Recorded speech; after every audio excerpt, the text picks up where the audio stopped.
Welcome to Day Zero Update for March 15th, 2026. I'm your host, Chris Sologi. I'm Brandon Perkins. And I'm General Victory. And yeah, we've got a bunch of news this week. It was GDC week last week, and there were some other things going on as well. So a bunch of stuff got announced and release dates and all that kind of fun stuff. So we'll have a bunch of that stuff here, as well as a bunch of industry news.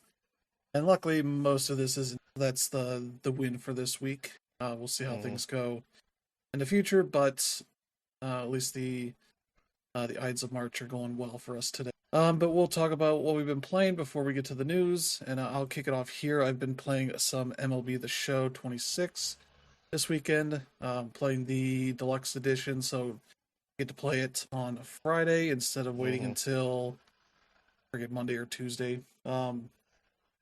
And yeah, they've done a good bit of work improving a number of things here.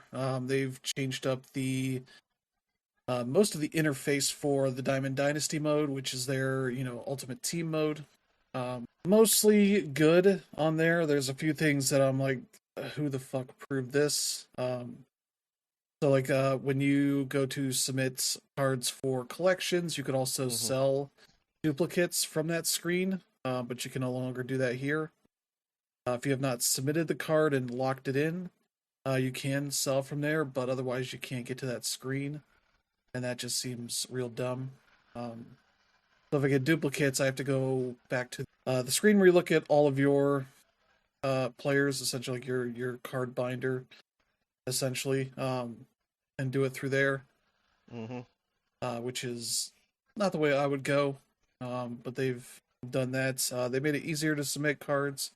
And they show you on the different categories, like, oh, you've got stuff here to submit, and all that, which is nice. They even let you in the live series, which are all the active player cards. They let you even submit all the cards in. The way they have them set up is like a playoff bracket kind of situation, where each of the divisions on the AL and NL on different sides of the screen, and you can see like all the cards that you can submit for the entire division's worth, so 5 teams worth of cards. You can block them to not submit them if you want, which I don't know why you would want to block that, but otherwise you can do all that there. So if you have a bunch of stuff, you don't necessarily have to do them individually or even go into each team's list for that stuff. So the one knock there is that in the individual teams list, you don't have the sidebar that shows you the things you get for hitting different milestones of players submitted for each team. It's at the top of the screen, so when you're down, looking through the cards, it does you can easily lose track of where you're at on that list. So there's some downsides, but also the nice thing is that they don't reset your place on the page every time.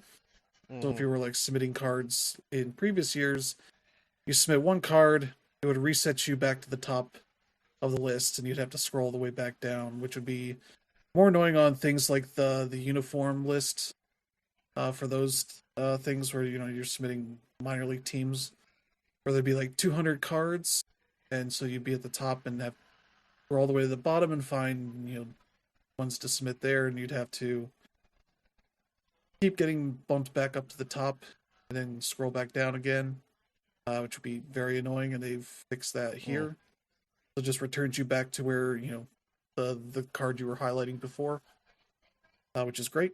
That's also fucked with my muscle memory, because I would just instinctively, after backing out, would hold down, and then I would realize I'm like already at the bottom. I was like, oh, I don't have to do that anymore. It was a nice thing there. They still have some issues when you're looking at programs. Like if you do, the programs are sort of essentially like little mini battle passes, I guess you could call them. They're just essentially like a progression of cards and XP and other bonuses you get for various themed things they put out. Like a lot of them right now are World Baseball Classic stuff you can get. So I think there's 5 different categories for that. Just Mhm. to have more player cards you can get out of it. Um, and so if you do, they have moments. They have like stat ones for using specific cards that you get from Mhm. the those programs, and others that are just like use the players and earn XP from them, and you get progression there. Um, the In previous years, it would always back you out if you did a moment and then come back. It would never like put you back in that part of the menu, and it still doesn't. So I feel like Mhm. for the way they're improving on playability things in some parts of Diamond Dynasty, others are still suffering. So Mhm. there's issues like that that I would like to see improved. But yeah, they have like more categories to see. Uh, the cards that have gotten improvements, player XP is what they call them, PXP, for using them in games, and based on the stats you get out of it, so you get certain amounts of XP out of it to improve the card in every level you get, which is up to 5 levels, I believe. You The card gets better, and they've added a new thing called mods to this, so that you can improve certain stats um, based on how you want it by completing objectives. Which the first one's always XP based, and then the tiers above are based on stats you do with that card. Mhm. So that's the thing they've done, and they've also added new level of card to this. Mostly the diamond was sort of the top tier of cards, which would be like ratings 85 and up on the overall ratings for these players. Now they've Mhm. added that the 95 and up is red diamond.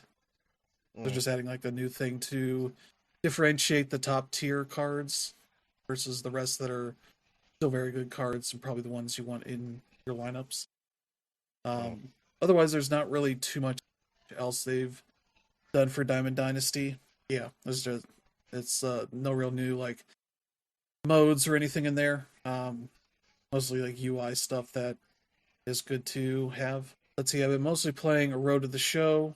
That The nice thing to do for a Road to the Show and franchise, since they allow you to create women characters Mhm. in these games the last couple years. Now they finally added the ability to have women sort of fill out rosters throughout the league, Mhm. um, which for the start would be in the minor league teams. You'll start seeing some women in there, Mhm. which didn't really make sense the last 2 years to have like, oh, here's the first 2 women that get drafted into the major league system, and those were the only 2 that would ever show up. So now that they had that option, so that those kind of start showing up. And I made my first player a pitcher, which is Mhm. Peggy Hill from King of the Hill, Mhm. as a pitcher, and the nice thing they've added, I want to say 11 more teams to the college ranks that you can get recruited to. So I think it's 19 total now, um, up from 8 last year. So when you start a new character, you get a little dialogue where you get to say like, "Oh, this is the dream team I want to get recruited to." But you can sign with any if you want, and you can also say there like, I don't care who I get drafted to in the majors, or I want to get drafted to a specific team.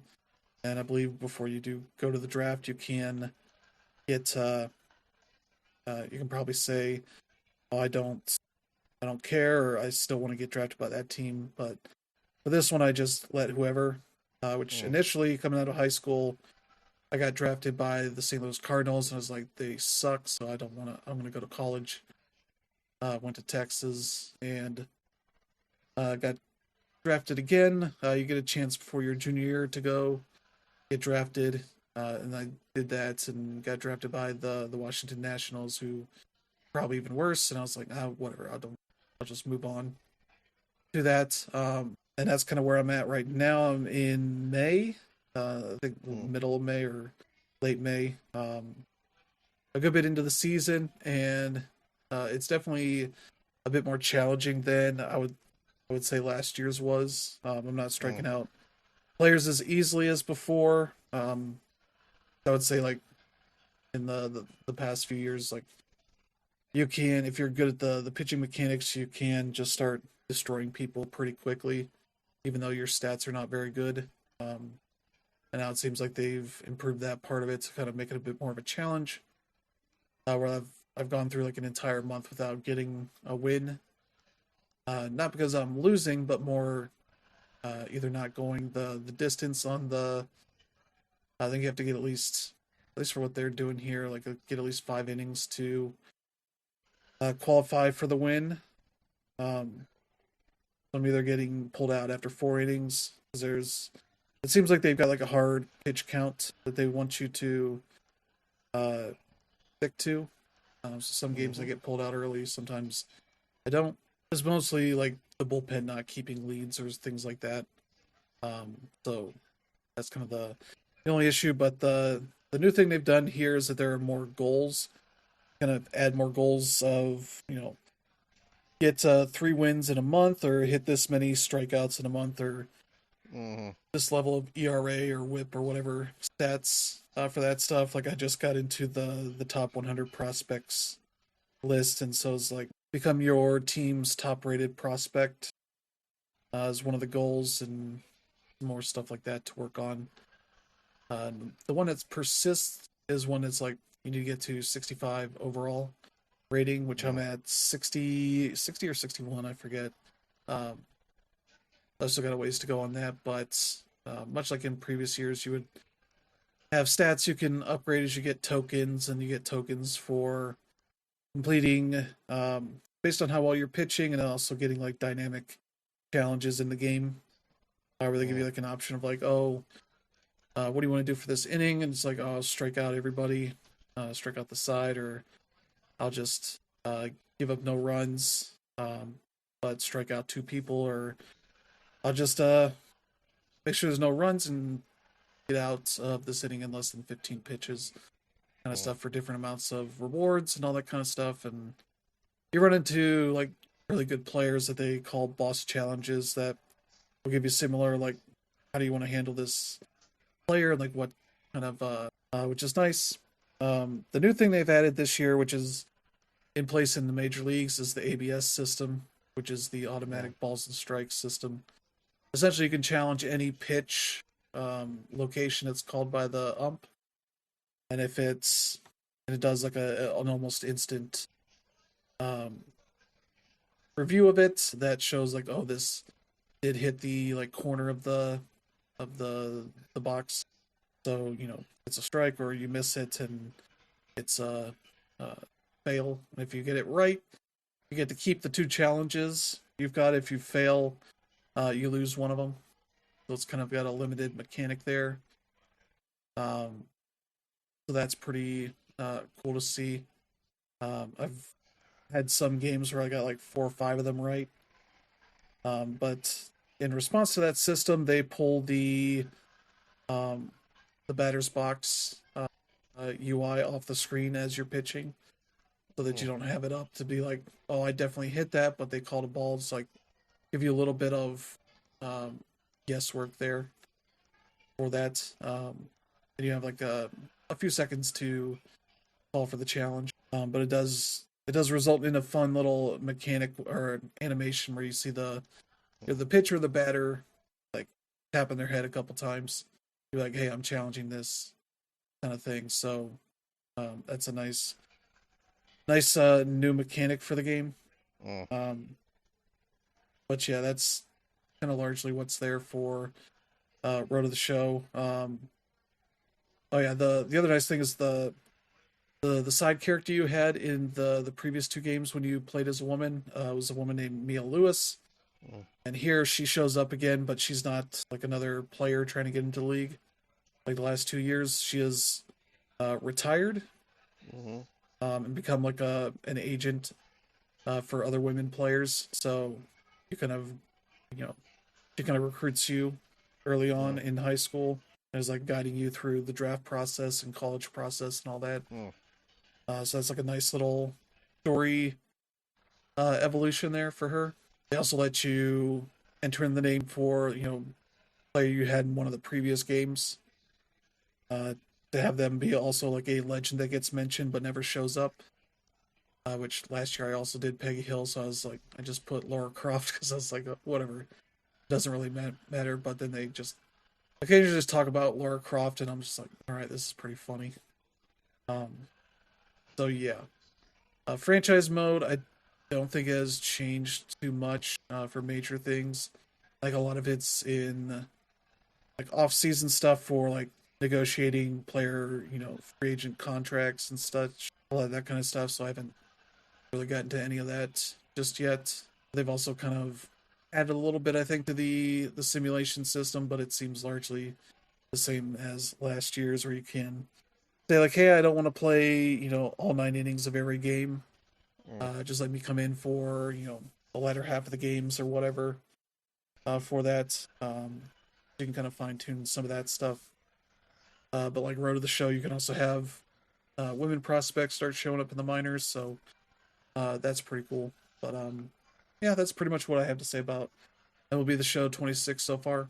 Um, enjoying it a lot. Definitely seems like a pretty good improvement over last year's game without really changing anything that didn't need changing.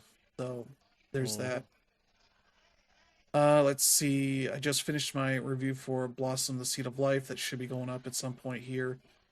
I gave it a 4 out of 5 because I really enjoyed it, but I figured out the issue I was having last week, which was that the machine that generates the animals um, ran out of fuel for it, and I didn't realize that at a Mm. certain point. So it made it more much harder than it was supposed to be.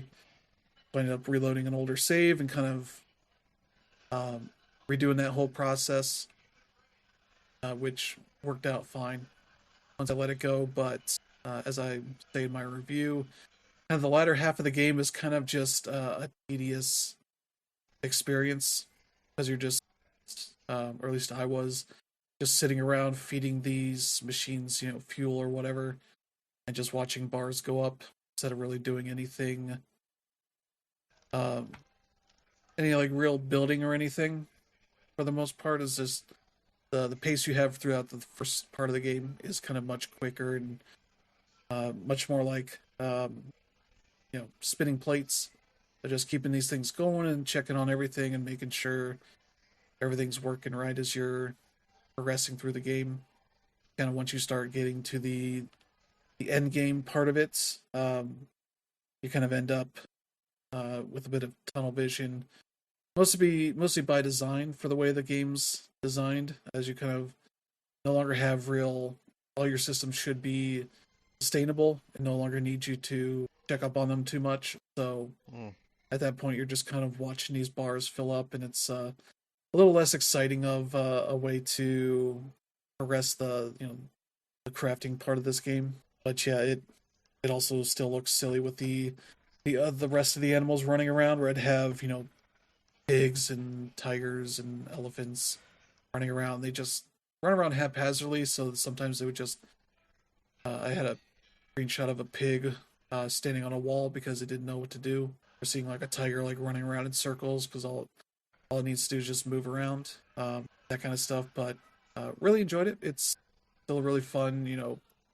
30 hours. It's just the latter portion of the game because it's not a sandbox one of these that just kind of keeps going forever.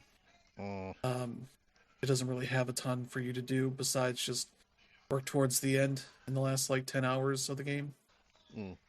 But other than that, there's really um, nothing really all that negative I have to say about it. It's like $17, so it's a pretty reasonable price for the amount of game you're getting there. And they seem to be updating the game to add, at least like rework some things. So like they reworked the storage system in the game for like storing excess materials and all that, which was definitely an issue I had.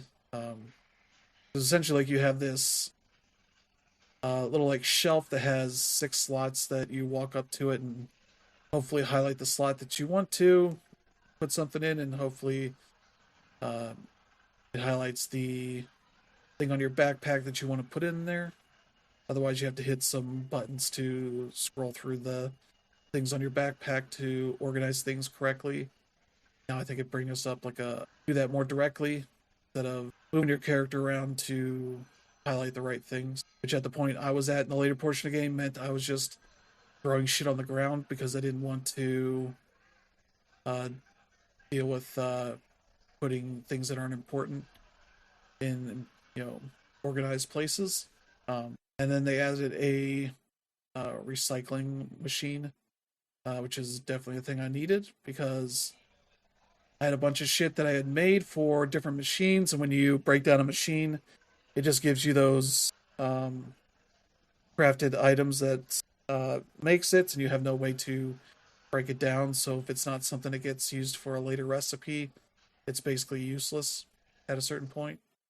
So I literally just have a bunch of trash on the ground that I didn't need anymore. And so yeah, it seems like they are reworking some of that stuff to make it work better. But I didn't play through the game with any of this stuff, so I didn't really improve my score much based on the things that they've added after I played it. I just put a note that they've improved a few things that I had issues with.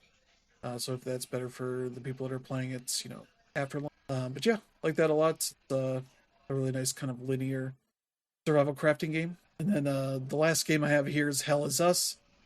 This is a game that came out last year, I think. It is from Nacon and a developer called Rogue Factor.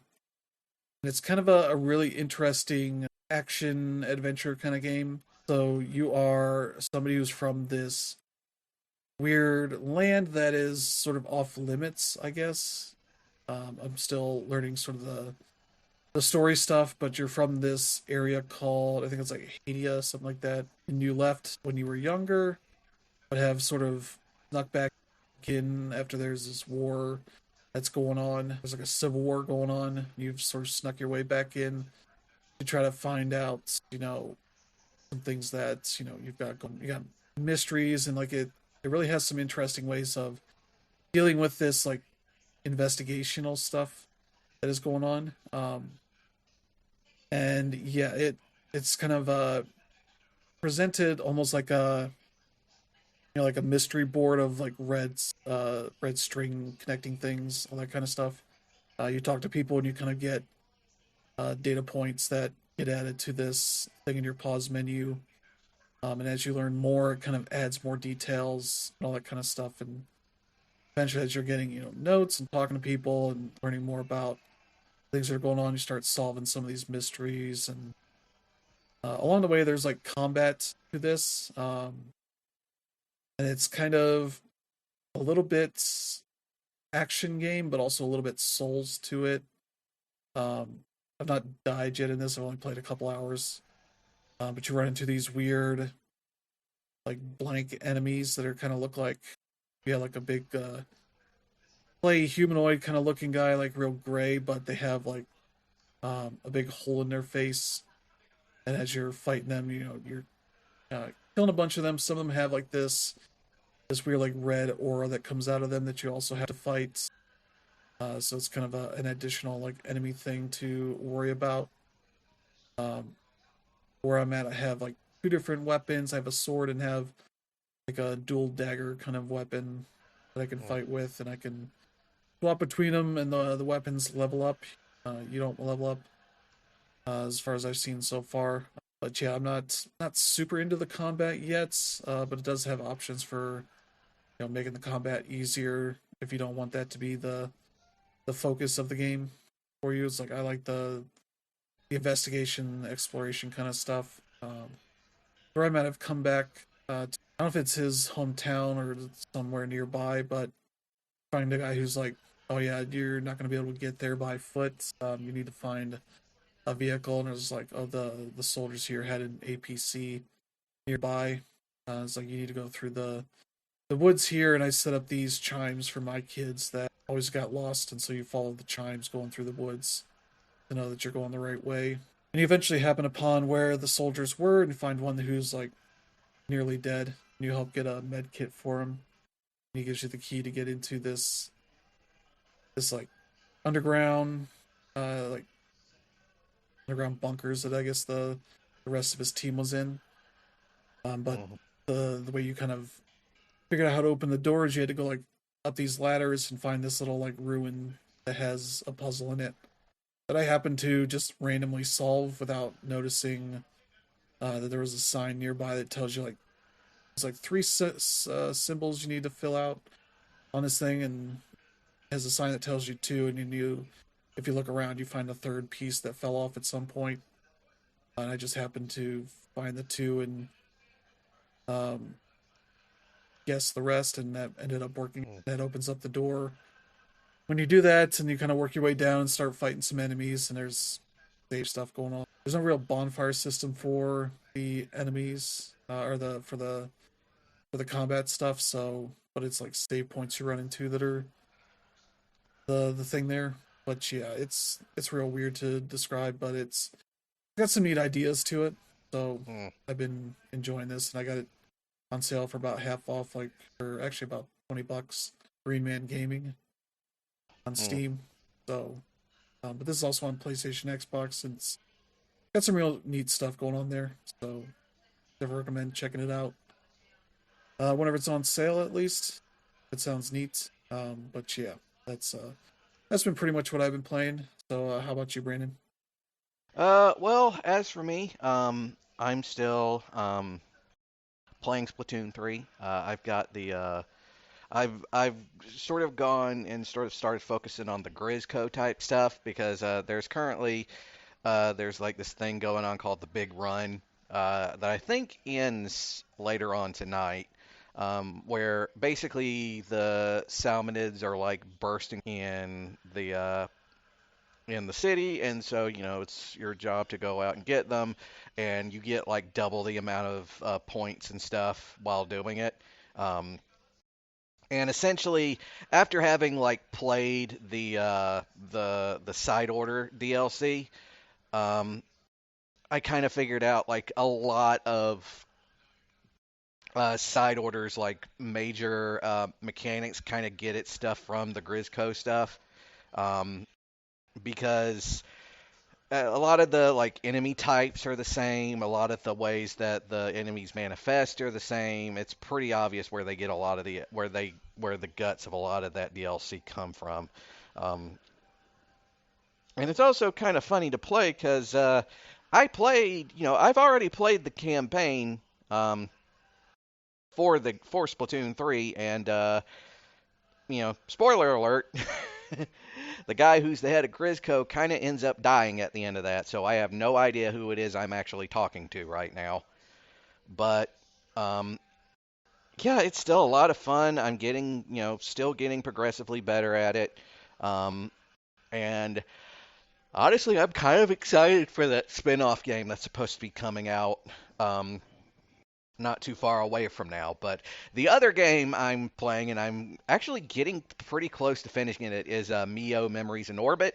I'm actually are about halfway right through writing my review for it. Um, and as I've gotten further into this game, I will say, like, I've mentioned before, like how this game kind of has a bit of a high learning curve starting out because you don't really have access to like an overworld map and stuff like that. You're not, it's kind of hard to figure out where you are and where you need to go. Eventually, you do get that map, an overworld map to use, but you have to like either give a bunch of like currency that you're collecting through the game to this character that you meet fairly early on, or you have to die several times and end up getting all of that currency going to them anyway. Then it'll eventually give you the ability to get an overmap world. But the thing is, the overmap, it only updates when you go to any of the save points or checkpoints in the world itself. Um, so there's that.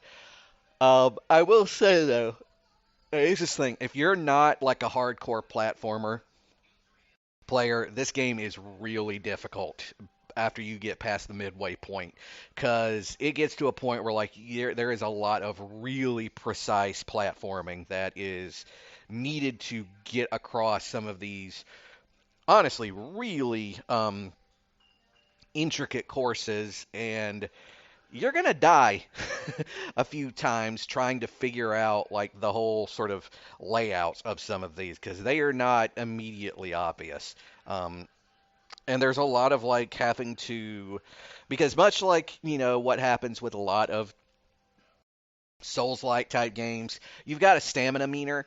The stamina meter doesn't really work with like your regular basic actions. It only operates depending on like the more special functions, like gliding or using your prehensile hair to like crawl up walls, stuff like that. And it sort of either disappears outright or it's slowly drained.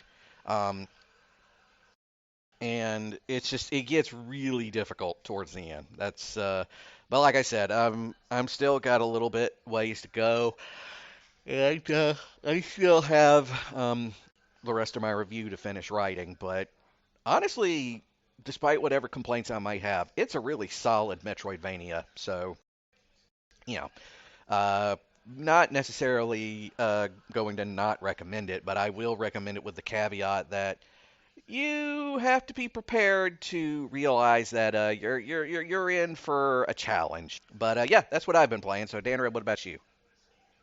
Yeah, I just got back from GDC, so as far as like my main gaming, there hasn't really been that much to talk about.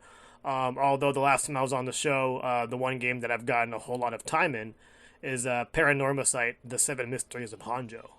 Mm, This one was published by Square Enix a couple of years ago for the Switch and I believe PC and mobile.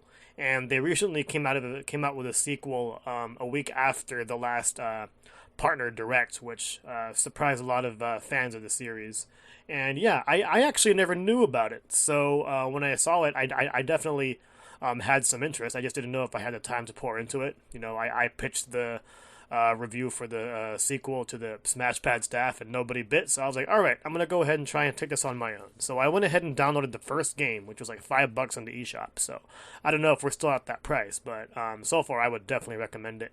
And yeah, if you're someone that enjoys, visual novel type games that really go into its meta, you'll definitely find something to enjoy here in Paranormasight. And the one thing that I wasn't fully prepared for, even though I probably should have been, is the fact that the game is actually scary. Um, you know, games like Phoenix Wright, the Famicom Detective series, they do some things with audio to like, make you just be aware of your surroundings in certain ways. But Paranormasight actually does it in such a way where, you're kind of afraid to go ahead and check it to see what's behind you. And unlike a lot of what we see in modern day visual novels, you can die in this game. And like when you die, luckily it's forgiving to a point where it'll probably put you back to that point where you did die so you can figure things out. But there are definitely some interesting things in its meta, very similar to games like Doki Doki Literature Club, where it's like, oh, wow, this is pretty cool. Like, I don't want to delve too much into spoilers, even though it's a 2-year-old game at this point, but um, there was one point in the game where I was talking to this person who has a spirit that can that can kill me as soon as I hear it, and you can't actually get through this part in the game unless you actually go into the game settings and turn off the voice acting sound effects. And by doing that, you obviously can't hear what the spirit is saying. So as a result, you don't die, and you're like, "What? This had the ability to kill everybody." And yeah, it's pretty cool. The story revolves around like this like creepy folklore, and you use different characters throughout the game and just try to find your way through the timeline to eventually get to the end. And like, yeah, it's very well done. I haven't gotten to a point where I think that every decision you make matters to the path of things. As I think like everything has a correct answer, but I'm definitely enjoying this one so far. I don't know if I want to jump immediately into the second, despite us having a code for it. But at the same time, I'm really enjoying my time with it. So that's Paranormasight. I've also been playing Mr. Sleepy Man. This one came out early last week during GDC. So obviously I had some time to play it beforehand. And this one is different. It is a platformer adventure game, but it does things a little bit differently. in fact, like it does things so differently. Like I'm gonna have some trouble like describing what you do. So you use this guy who is like sleepwalking, and at the same time it's a platformer, so you have like full control of their various jumps and whatever you could do. But there's also a lot of trolling involved. So if you've played games like Untitled Goose Game, where the whole idea is to just make everyone's lives suck by doing a whole bunch of like checklist things, Mr. Sleepy Man has the same sort of idea, but it also has a lot of like hidden checklist things that you can do. The first level actually revolves on your ability to just wreak enough havoc that the whole like city dies down. And there are more levels like that in the game, but I haven't gotten around to finishing them.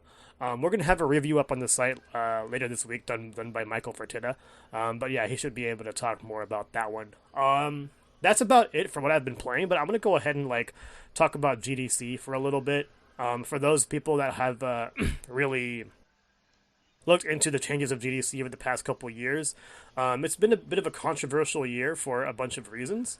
One thing that they did was they sort of rebranded it. It's no longer called just the Game Developers Conference. Now it's called the GDC Festival of Gaming, which, it kind of gives the convention like sort of a casual, everyday feel. But at the same time, the cheapest convention badge was like $1,000, and that's like times 3 times 4 of what it was the year before. Like I actually used to donate the most basic badge to Amir Satbat's gaming community as a way to pay it forward for winning a contest a couple years ago when I was unemployed. And I'm not saying it was easy, but $300 was way more affordable than 1,000. So unfortunately, I wasn't able to do that for this community this year. But at the same time, like we're seeing all sorts of ripple effects having to do with both our political climate and how much things are. For example, obviously we have a lot of like dumb stuff going on with ICE, especially here in California, since obviously we have a lot of people who have migrated here, whether it be legally or illegally, and we've seen all sorts of racial profiling from the ICE agents, and obviously that's gotten people afraid to come here as a result. People have complained about the city of San Francisco regarding its safety as it relates to things like, again, things like ICE, as well as those who are unhoused and whatever it may be. That being said, like I haven't found the event to be any more or less dangerous than it has been in previous years. At the end of the day, like if you avoid danger, you're probably not gonna find it. But yeah, things do happen. As for like the actual vibes of the event, they just announced that 20,000 people went as opposed to 30,000 last year. So obviously that's a far drop from 10,000 people. But at the end of the day, like I still enjoyed my time. I did actually jump into the expo floor on the last day I was there, and yeah, it was smaller. They actually booked a whole lot less space than we had in previous years, but with the extra space, they also had more events to do, or more space to do things like the awards that they do every year. They didn't have to get a separate building for that, so it was nice being able to see those. And then as for the games, I played 30 games. I'm not going to preview every single one of them on the site. But there were definitely some that definitely were highlights of mine. My favorite of the show was Tire Boy. This was announced during the Day of the Devs showcase before the Game Awards last year, or was it SGF? I don't remember. But either way, you play as this tire with arms and legs, and you can go ahead and walk around. You can go ahead and have some combat. If I were to compare this to anything, it would be a cross between Breath of the Wild and Sonic Frontiers, except Sonic Frontiers being good. And yeah, this game is just wild. Like you can run around as a tire, but if you want to go faster, you can just go ahead and roll. You also have this ridiculously high jump that you could do that makes Mario and Sonic just just put their heads down in shame. I played the game for about 15 minutes. It was a lot of fun, and I'll go ahead and preview it later this week. Another game that I really enjoyed was Bubsy 4D. It was there. I can't really talk about what I enjoyed yet, because we have an embargoed preview coming up later this week. But yeah, that was there, and I'm looking forward to playing even more of it. That's all I'll say with that. And then another pretty fun one that I saw but did not play was My Arms Are Longer Now. This one is coming out hopefully this year, and basically um, it looked like thank goodness you're here as far as the way its visual style is. I thought the comedy lended itself a little bit better. Those of you who remember my review of Thank Goodness You're Here was I wasn't a big fan of that level of comedy, but this one looks like it's going to be more up my alley. Anyway, yeah, stay tuned to the site. We'll definitely have more stuff from GDC as we move forward. But those were definitely my highlights. Oh, I also do want to quickly talk about Avatar Legends, the fighting game coming out. We don't know if it's going to be this year or next year, but we had access to 5 characters. We had Avatar Aang, we had Korra, we had Katara, and then Zuko as well as Toph, and like each of them played awesomely.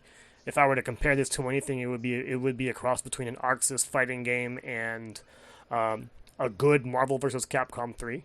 And yeah, this one's already feeling quite polished, and I can't wait to see them unleash more characters. But yeah, that's been about it for me. All right, so yeah, let's get to some news. And first up here, we got some subscription news as the PS Plus game catalog was announced for this month. They'll be going Mm-hmm. live here on the 17th, I believe.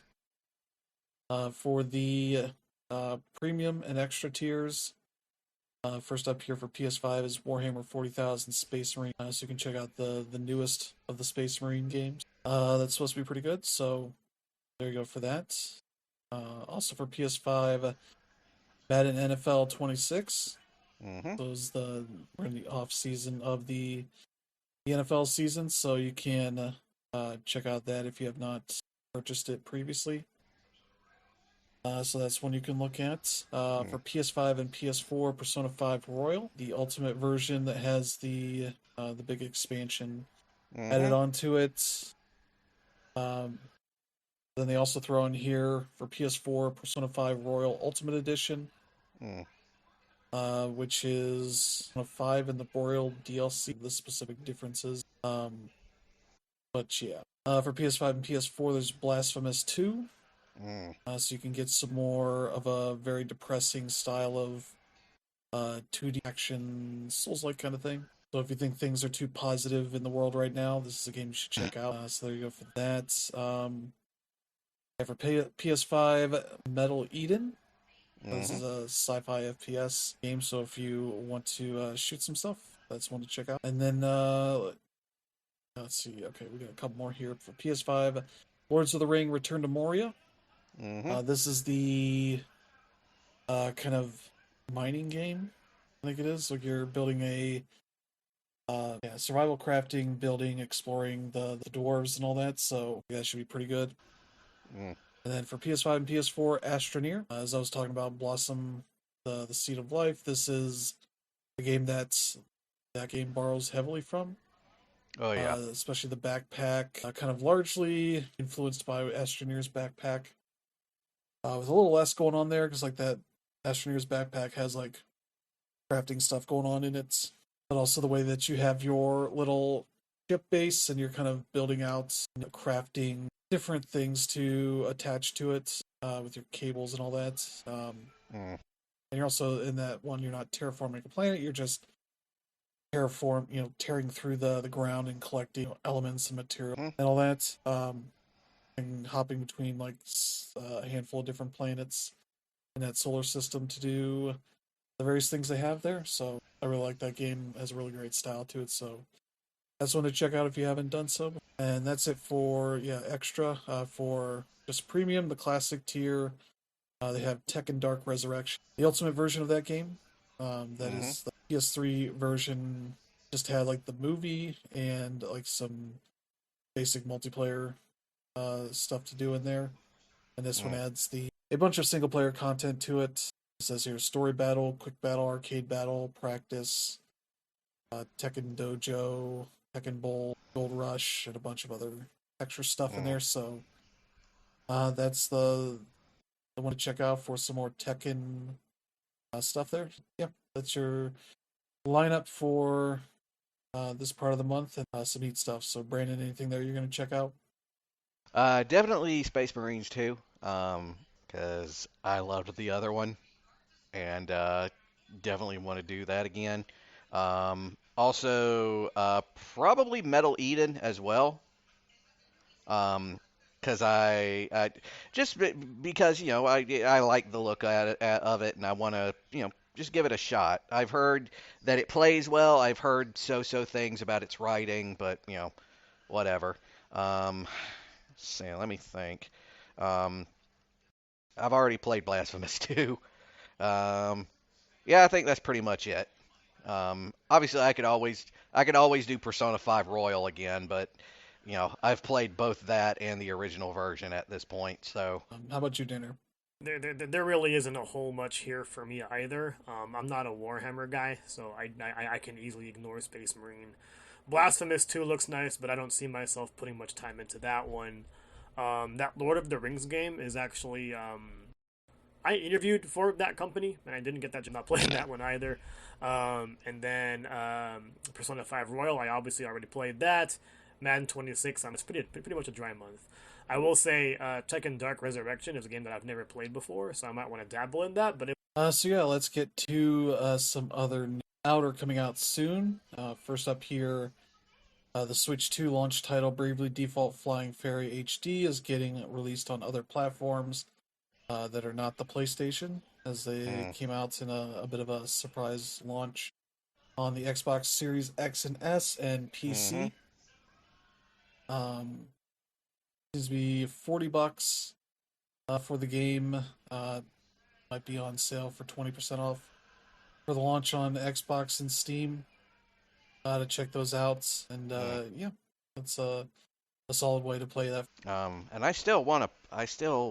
I plan on playing it when I can, get the money scrounged together. But yeah, I definitely, because I know there's a version of this already available on Switch and Switch 2 at least, and I definitely want to give it a shot.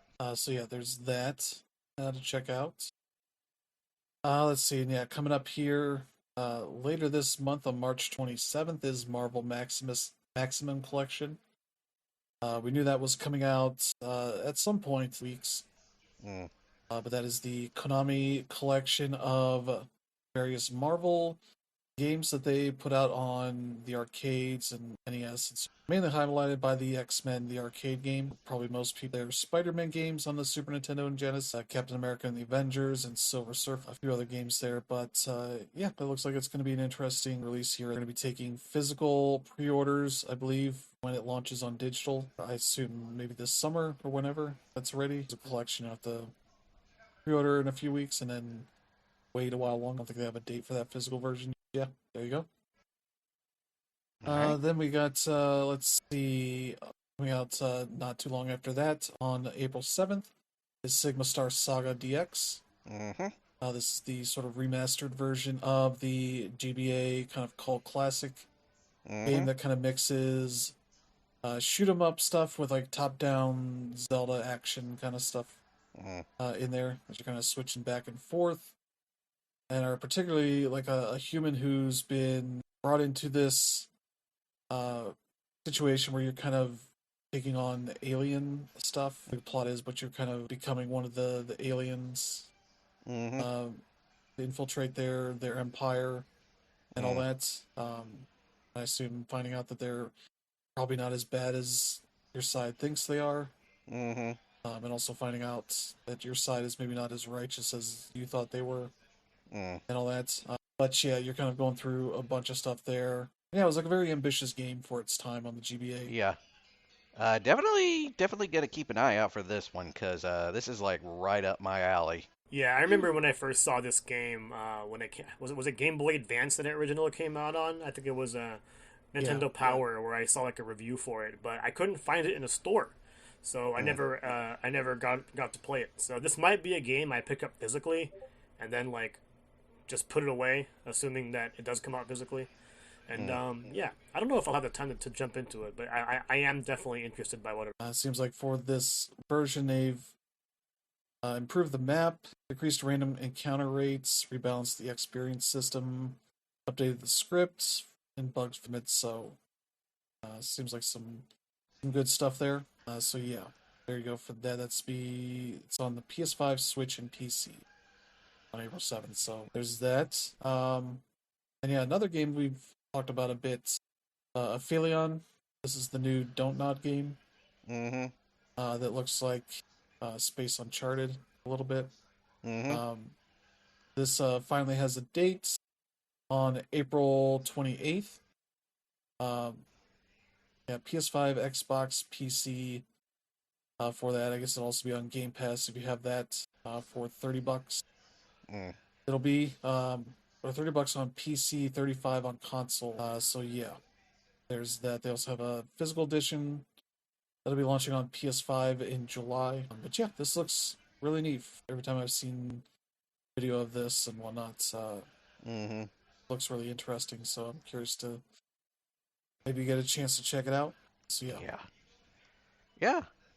It actually looks really good.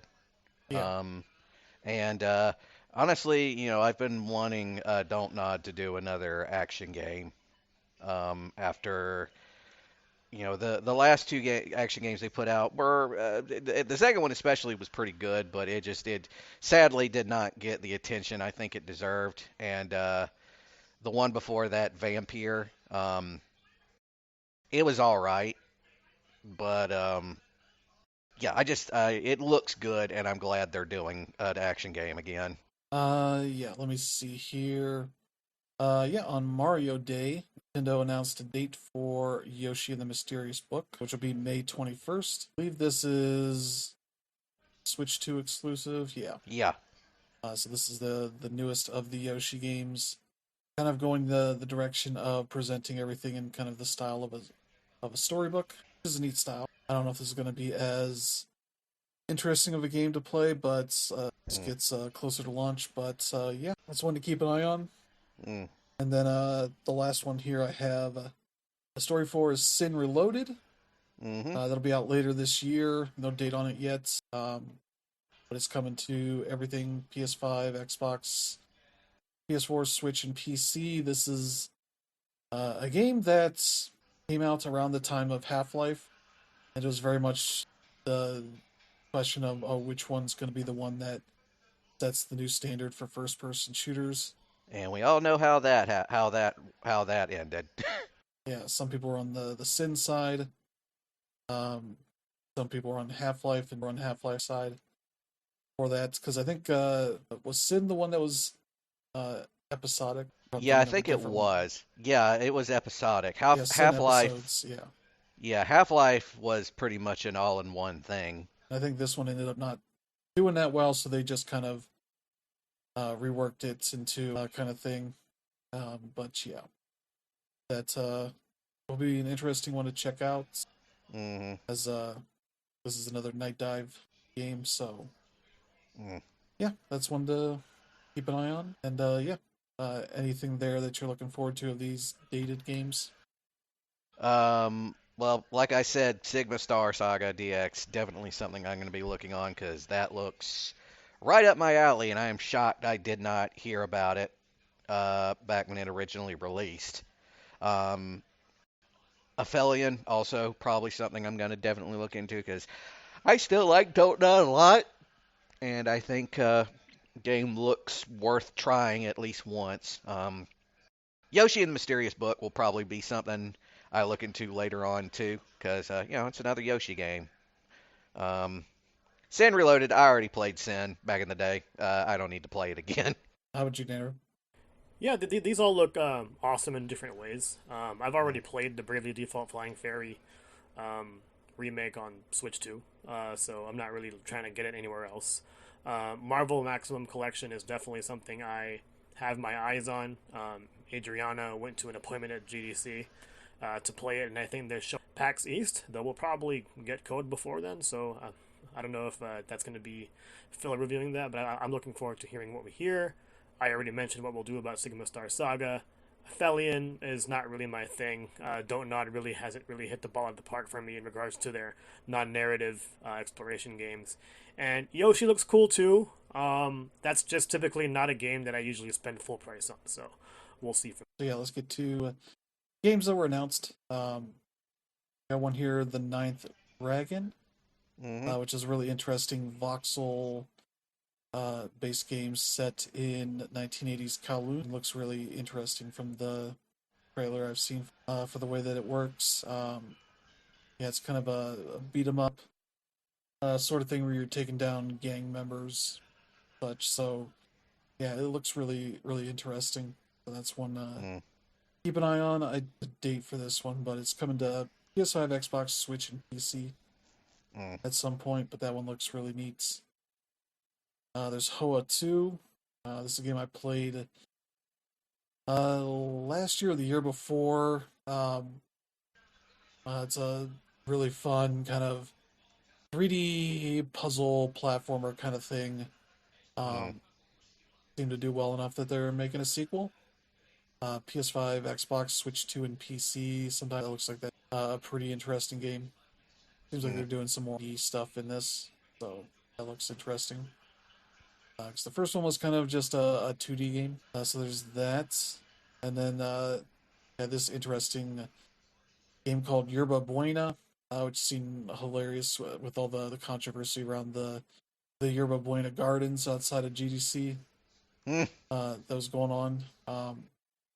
But this is set in 1970 San Francisco as sort of first person puzzle platform kind of game that looks really interesting and has kind of a mechanic that they call like uh, copy and paste. Yeah, copy and paste mechanic lets you apply the movement and physical traits of objects to manipulate the game world, which seems really neat. And yeah, this has kind of a really art style that you mm. would guess from as being set in like a 70s San Francisco. It looks really nice. So yeah, that one. Well, this does have a date, May 26th. So that one's for that. And yeah, the last one here is Falcom announcing that they have for their 40th fifth anniversary, they're going to be working on a new Dragon Slayer game that they're Mhm. just calling Dragon Slayer Project, Yep. which was one of their earliest games they made. Yeah, actually, I believe it's actually the very first Legend of Heroes uh, uh, title that they released, way before the Trail stuff started. That's the what they say here. The sixth entry in the series is Dragon Yeah. Slayer: The Legend of Heroes. Like I said. Other titles called Xanadu, Romancia, Legacy of the Wizard, Sorcerian are also part of the Dragon Slayer series. But yeah, that's one of their sort of formative series. No real details on any of this, though I believe the guy who created the Dragon Slayer series for them is no longer. I forget either he's hard retired or he's dead. I forget. I saw people talking about this, be like, well, they can't get that guy, and I don't know what the specific. But yeah, that's kind of one of their big things. They were talking on Famitsu that they're going to announce the last of the Legend of Heroes games hmm here in the near future in the next year or so. So they got a definite end for that whole. So yeah, there you go. There's your announcements. Yeah, let's get to some industry news. Pokemon Pokopia seems to have hmm done really well. Uh, Yeah, it actually has. Sold 2.2 million copies in 4 days. Pretty good for a life sim kind of game, but hmm $70. A lot Yeah. more expensive than the average one of those, but having that be a Pokemon game hmm certainly makes it more likely for people to check it out, especially when mm got a lot of good word of mouth going on. So that mm seems to be the best thing Nintendo's got going on right now in the wake of a bunch of other weird stuff going on. hmm So yeah, that's some good news for them. They found their new Animal Crossing essentially. Yep. So yeah, there you go for that. Let's see. Yeah, we got some more GDC news. The IGF awards happened, and hmm the game that won the Samus, uh, Seamus McNally Grand Prize. I always thought this was Seamus, but then it realized it's not how it's actually spelled. Um, that's the Grand Prize award went to Titanium, game that I did a video for a few weeks ago. It's kind of really made the rounds, and yeah, that's a very good This one kind of game that confused me. makes. Did that game already come out? No, That was the just weird. IGF Like, lets games that aren't out yet get submitted. Mm. I see. Okay. Because I remember, like, specifically because you made that video, I was like, wait, how is this nominated? This already this hasn't come out yet. So who played it? But yeah, no worries. Yeah. IGF awards are pretty loose on that kind of stuff. I forget what game won it, but yeah, they had a number of games win awards here. Titanium Cord also won Excellence in Design. That's it for those two. But Horses won the Nuovo Award, which is cool. Excellence in Narrative went to Perfect Tide Station to Station. Baby Steps won for Excellence in Audio. Like Best Student Game is a game called Coco. Mm. So yeah, definitely a bunch of indie games to check out there for that. So AP Thompson, the main developer for Titanium Core, has now won this award 2 years in a row. Mm. He was one of the two main devs on what was the game that was last year? Was but yeah, he worked on one of the games from last year.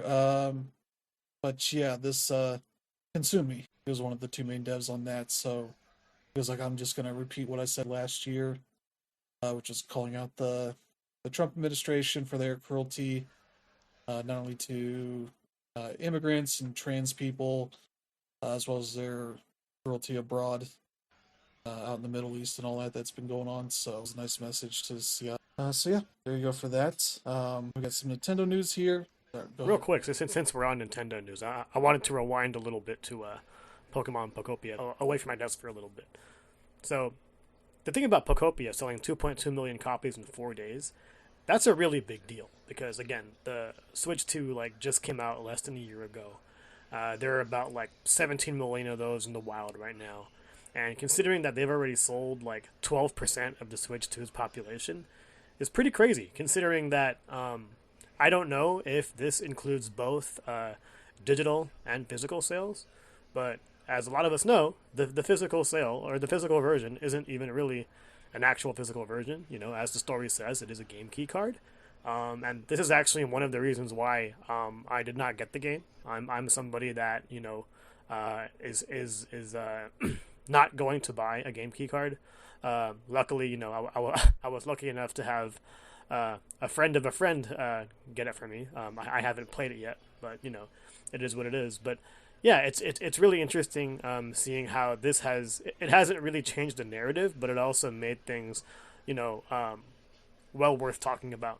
Like it's one thing to have the game key card thing, and then go ahead and really rely on that.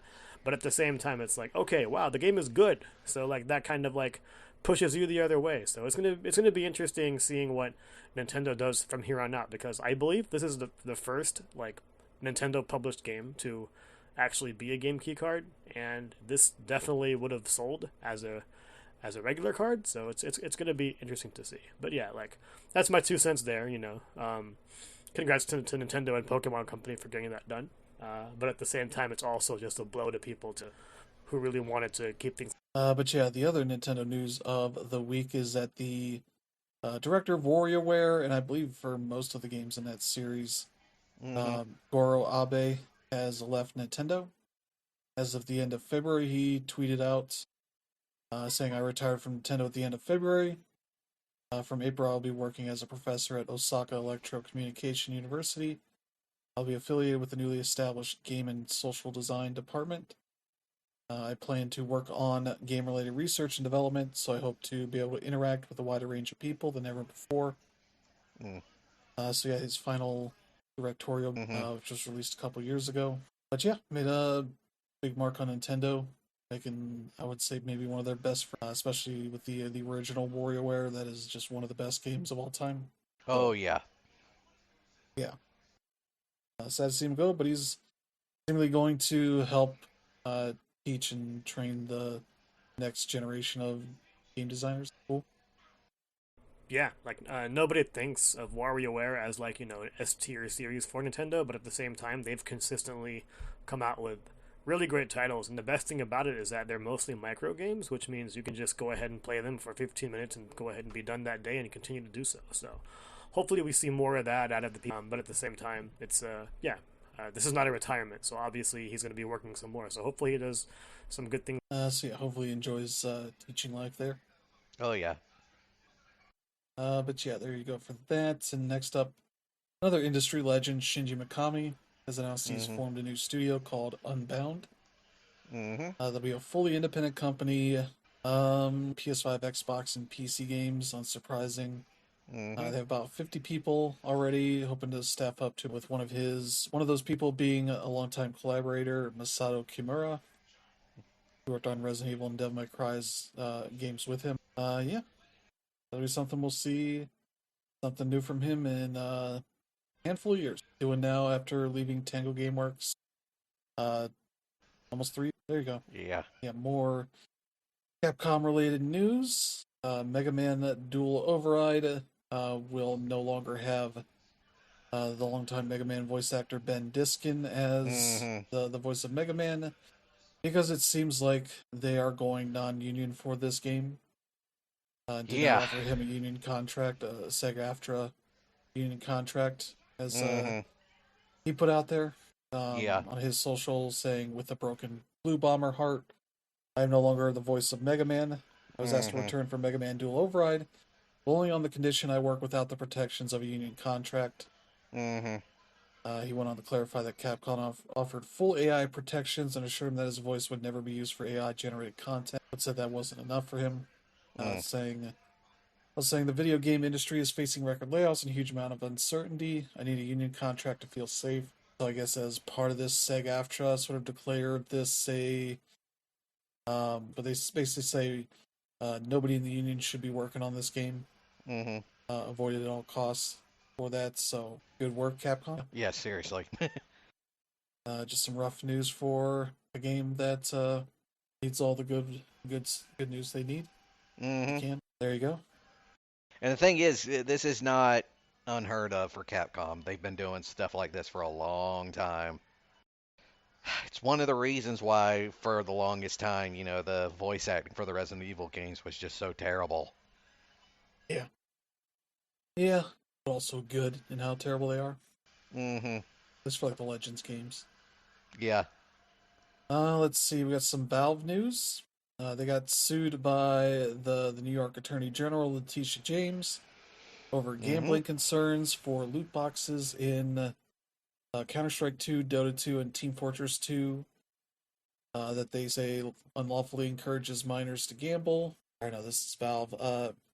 Put out a big statement where they essentially likened the crates, the loot boxes, and all that to baseball cards and that kind of stuff, which is a really tired comparison to be making about that. Yeah, which is like they say, we shared with the New York AG that these type of boxes in our games are widely used, not just in video games, but in the tangible world as well, where generations have grown up opening baseball card packs and blind boxes and bags, and then trading and selling the items they receive. On the physical side, popular products used in this way include baseball cards, Pokemon, Magic the Gathering, and Labubu. Game Space digital card packs, or digital packs similar to our boxes, date back to 2004, and our players don't have to open mystery boxes to play Valve games. In fact, most of you don't open any boxes at all, just play the games. Because the items in boxes are purely cosmetic, there's no disadvantage to a player not spending money. Spent efforts for many years to shut down accounts found to be sites and all this, which is like, this isn't really much of a counter to any of this. Yeah, like they say here, we have serious concerns with many of the alterations the New York AG claims are necessary to make. First, they seem to believe boxes and their content should not be transferable. They appear to assume digital mystery boxes and items in our games are different from tangible items like baseball card packs, which contain random cards. And they take issue with the fact that users have the ability to transfer the items they receive or use their user sales on the community markets, which like part of it is that you could essentially open these loot crates and sell things to buy physical merchandise that then you can sell for real world money, which Mm-hmm. is kind of one of the things that is a sign of you can use Mm-hmm. that to buy, a Steam Deck or physical things they sell there, and then sell that on the cheap to get some money out of it. Like, yeah, that's definitely a legit thing. But then the part where it's like they're actually saying reasonable things here is like the New York AG also proposed to gather additional information beyond what we normally collect in the course of processing payments about each game user on the off chance someone in New York was anonymizing their location to appear outside of New York, such as by a VPN. This would have involved implementing invasive technologies for every user worldwide. Similarly, the New York AG demanded that Valve collect more personal data about our users, do additional age verification, even though most payment methods used by New York Steam users already have age verification built in. Valve knows their users care about the security of their personal information. We believe it's in our and their best interest to only collect the information necessary to operate the business and comply with law. I believe they either have or will be passing some sort of age verification law for internet storefronts in New York, and that Valve would need to deal with, much like has been going on in various states. Create what is more of a, let's say, a flawed system that's creates Mm, more weaknesses in security of information for people. yeah. Discord would be using a third party to verify information, to verify you are, 18 years. The full range of things that Discord offers more of a vulnerability than supposed protecting the kids excuse that gets used for this stuff. So Mm, yeah, and that's also part where let's see. In addition, although this case is about mystery boxes, we feel the need to address comments made by the NYAG about games, real world violence, and children. Those extraneous comments are distraction and mischaracterization we've all heard before. Numerous studies throughout the years have concluded there's no link between media, movies, TV, books, comics, music, and games, and real world violence. Many studies highlight the beneficial impact of games to users. Then they end here. Ultimately, a court will decide whose position, ours or NYAG's, is correct. In the meantime, we want to make sure you are aware of the potential impact. Half of that, talking about the loot crates, is like not very convincing. mm-hmm. The same kind of old arguments that companies have made for continuing to offer them. But then the parts where New York wants more age verification stuff, even though, you know, by using credit cards and such, verification that way. But yeah, a lot of stuff. Some good, some bad. But yeah, about to see how this lawsuit ends up playing. Mm. There you go. I don't know if you have anything to add, Brandon. Obviously the loot crate stuff is the same excuse that a bunch of developers and publishers have been giving for years now. The other thing about, violence and influence, we've been through that debate already. Yeah. Yeah. So there's that, and then we'll end on EA here because they decided to celebrate the success of Battlefield 6 by laying off a bunch of people that worked on it. Yep. Particularly from four of the studios that have worked on it: Criterion in the UK, Dice in Sweden, Ripple Effect in California, and Motive in Canada. Employees are being told the layoffs are part of a realignment. Mm-hmm. The studios will remain operational. So yeah, that means as they move to support the game in its post launch state, there are probably people they deem redundant Mm-hmm. to keep for the time being, but would hire up for a new game, I guess. But as happens with a lot of big game releases, they lay off people afterwards to trim down. But for a game that ended up being one of the most successful games of last year, it's not a great feeling to finally beaten Call of Duty in sales for a year and then lay off people not that long afterwards as they start to get their foot in their post-launch support, especially as they're about to be acquired by the Saudis' public investment fund later this year. Yeah. So yeah, there you go. More fun news. Yeah. Anything to add, Brandon? Nope. Just it's EA. It's what they do. Yeah, it's just another unfortunate instance. Obviously, uh, Battlefield, for all intents and purposes, was good this year, both critically. Yeah, layoffs anyway. Mm, I've talked to a handful of people at GDC, and they're already all at edge. It's not just Battlefield, it's not just Respawn, it's not just everything happening with the Saudi Arabian purchase. Everybody is on edge. Like, there is nobody who feels safe in the industry at all, no matter what you're in, because every single AAA company has done this, except for Nintendo and Capcom, and that's why if you talk to either of those two companies, they're good. But otherwise, it's just I don't know where we go. I don't know if and how it'll get better. and all we can do is hope for the best. Like again, I've said this many times already. Like the answer isn't automatically go indie because the indies are struggling too. Making games is hard. Um, like for example, Mina the Hollower. If Mina the Hollower doesn't hit, and let's be honest, like I think we all agree that it's gonna hit. If it Oh doesn't yeah. hit, it's gonna sink Yacht Club. So yeah, Yeah. So yeah, there you go for your bad news of the week. But yeah, I think that's gonna do it for the show this week. Thank you to Brandon and Danner for joining. Always. We'll be back next week with a new slate of news and things to talk about. As the weather decides it doesn't want to be warm or cold, it wants to be both. Hmm. For us, it's hit the mid 70s, Yep. so we're gonna be up and down. But yeah, we got a bunch of stuff coming out this week. I was just looking here. The Seven Deadly Sins Origin is out tomorrow. Starship Yep. Troopers Ultimate Bug War. Hmm. The 17th, Dread Delusion is out on consoles. That's a game that might be up your alley, Brandon.